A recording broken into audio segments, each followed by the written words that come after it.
What the Marcos years did to us was not only to manufacture what we think, but condition how we should think.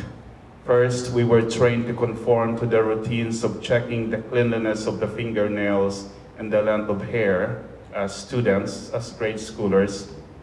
Then we were told who was law-abiding and how to react when a public enemy is caught or killed by government agents. A popular saying in the Philippines goes, ang hindi lumingon sa pinanggalingan ay hindi makararating sa paroroonan. Those who do not look back where they came from will not be able to reach their destination. Time becomes distance, and the past is mile markers along the highway that informed us of our life's direction and velocity. But the English writer George Orwell also warned us that he who controls the past controls the future, and he who controls the present controls the past. But what if the past was manufactured to begin with?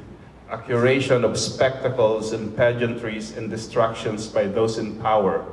What if the past was believing curfews and banning of public gathering by more than 10 people were for public safety and not for controlling the movements of the communities?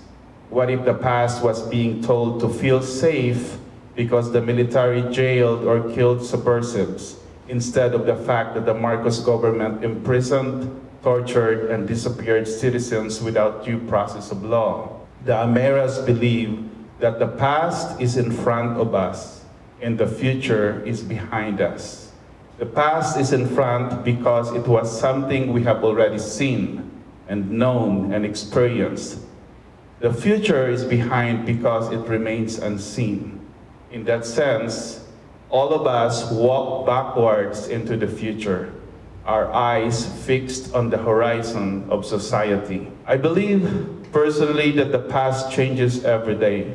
Even now, as you are listening to these words, this lived present is already slipping into the past.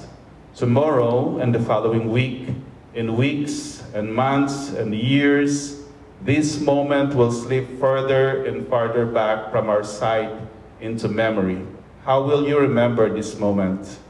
What will you be nostalgic about in this new regime, this new administration, this person that came back to power?